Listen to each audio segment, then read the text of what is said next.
Comme 35% des Français, Gérald, 26 ans, est locataire de son appartement en banlieue parisienne. C'est un endroit très sympa, très calme, dans un quartier pavillonnaire. Je loue depuis plus d'1 an un appartement de 72 mètres carrés en duplex. Ce jeune homme semble avoir tout pour être heureux, un salaire de 2 400 € net par mois et un loyer pas trop élevé. Le loyer mensuel de l'appartement est à 890, tout inclus. Donc c'est un très bon rapport qualité-prix. Mais Gérald a des états d'âme. J'ai quand même aussi la sensation de jeter un loyer par mois par les fenêtres. Car s'il reste locataire pendant 20 ans, il aura dépensé plus de 200 000 € pour un appartement qui ne sera jamais à lui. Alors il se demande s'il ne ferait pas mieux d'acheter. J'ai estimé mon budget à 180 000 €, frais de notaire inclus. Donc dans l'idéal, c'est vrai que je souhaiterais un T2, donc avec une chambre, avec très peu de travaux, une bonne cuisine équipée, parce que j'aime bien la cuisine, dans une petite copropriété. Aujourd'hui, ce rêve semble d'autant plus accessible qu'avec la crise, les taux de crédit n'ont jamais été aussi bas. Et ils ne devraient pas remonter tout de suite. Les biens immobiliers, eux aussi, se retrouvent à des prix décents. En moyenne, maisons et appartements ont baissé en un an d'1,4% et même jusqu'à 10% dans certaines villes. Alors est-ce vraiment le moment d'investir dans la pierre? Dans quel cas est-il recommandé de rester locataire? C'est ce que vous allez découvrir. Gérald a rendez-vous avec Sylvain, agent immobilier. Il sait qu'il ne pourra pas acheter un appartement aussi grand que celui qu'il loue, alors quel sacrifice va-t-il devoir faire? Je suis venu vous voir en fait pour voir un petit peu, selon mon budget, selon mes envies, et aussi comparer par rapport au marché ce que je peux prétendre ou pas. Gérald voudrait se rapprocher de Paris, mais il aurait une trop petite superficie, un simple studio. Sylvain pense que ce n'est pas le bon choix. Et moi, je vous recommande de rester là où vous êtes. C'est-à-dire à 15 km de Paris. Ici, les prix sont 2 fois moins chers. Gérald aura donc un appartement 2 fois plus grand, plus agréable. C'est important car lorsqu'on achète un logement, en règle générale, il faut y habiter longtemps pour amortir les frais de notaire et d'agence. Pour Gérald, environ 25 000 €. On estime aujourd'hui, Gérald, la durée moyenne de la propriété à environ 7-8 ans, selon les zones géographiques. En dessous de cette période-là, il sera plus intéressant pour vous de rester locataire. Merci beaucoup. Si vous avez prévu de changer de région ou d'agrandir votre famille, mieux vaut donc également attendre avant d'acheter. Bon, ça va mon petit bonhomme? Patienter 7 ans avant de déménager, c'est ce qu'a fait Stéphane. Aujourd'hui, avec sa femme, il cherche à vendre son 53 mètres carrés et avec le temps, il a fait une bonne opération.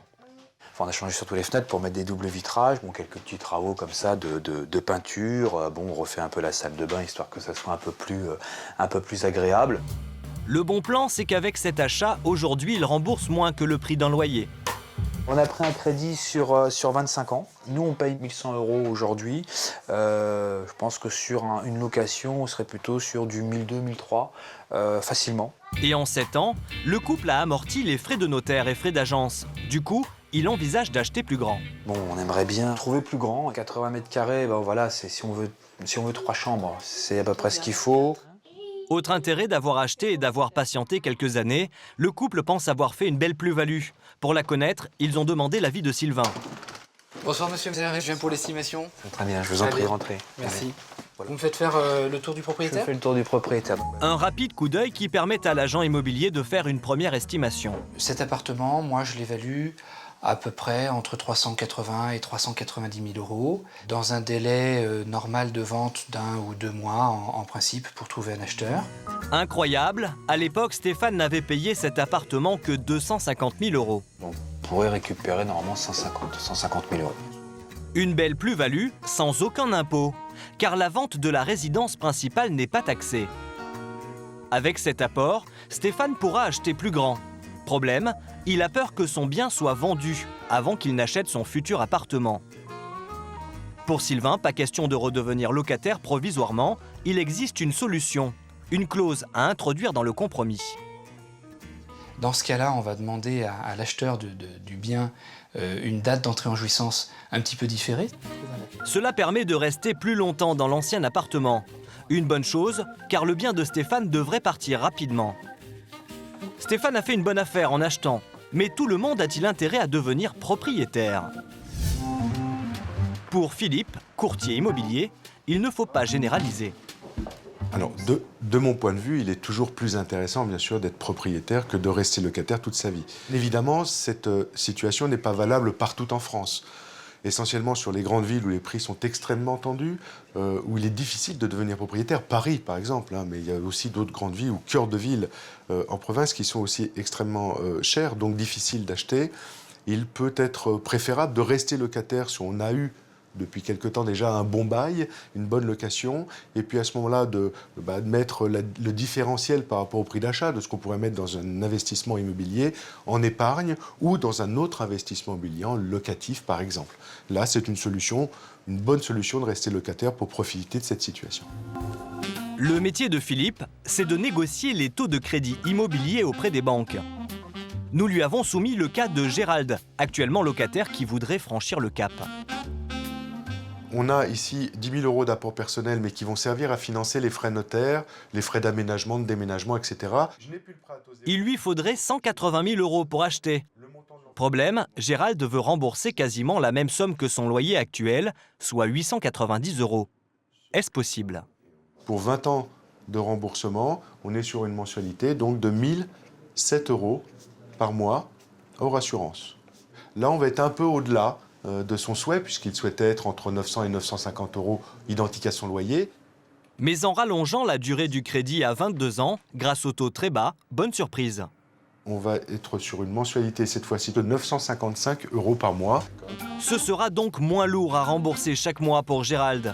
Mais en prolongeant la durée, le coût du crédit augmente de façon exponentielle. La règle, c'est d'emprunter sur une durée la plus courte possible. Et il faut être très vigilant, car parfois, de petites économies sur des mensualités coûtent très cher à l'arrivée. Par exemple, sur cette simulation, nous avons emprunté 180 000 €. Entre un prêt sur 25 ans et un sur 30 ans, il n'y a que 27 € d'écart chaque mois. Mais au final, le prêt sur 30 ans coûte 45 000 € plus cher. Il faut aussi ajouter l'assurance sur l'emprunt. Pour Gérald, qui a 26 ans, nous serons sur des tarifs à peu près de taux d'intérêt d'assurance de 0,20 qui correspondront à 25 € par mois, à peu près estimé. Donc sur la mensualité que nous avions pour le financement sur 22 ans dans l'ancien pour 180 000, nous arriverons à une mensualité assurance comprise de 980 € par mois. Et c'est bien le maximum que Gérald s'est fixé. Avec son budget de 180 000 €, peut-il s'offrir un appartement aussi agréable que celui qu'il loue? Bon, je vous en prie, Gérald. Sylvain a prévu 2 visites. Ce premier appartement a un bon point. Il est bien en dessous de son budget, seulement 154 000 €. Mais il ne fait que 33 mètres carrés. C'est 40 mètres carrés de moins que son logement actuel. Vous avez 2 pièces principales, un balcon filant à partir du salon et de la chambre, D'accord. le coin kitchenette. Et même avec l'atout charme de la terrasse, ça ne passe pas pour Gérald. Ou même si je trouve qu'il est très très bien agencé, je sens un petit peu quand même à l'étroit, surtout au niveau de la cuisine où c'est un endroit qui est particulièrement important pour moi. Sylvain enchaîne alors avec la visite d'un second bien qu'il vient tout juste de rentrer en agence. Regardez un peu cette vue Waouh. et cette lumière. Une vraie cuisine. Ok. Ça, c'est une vraie cuisine. Une cuisine ouverte sur un salon de 30 mètres carrés.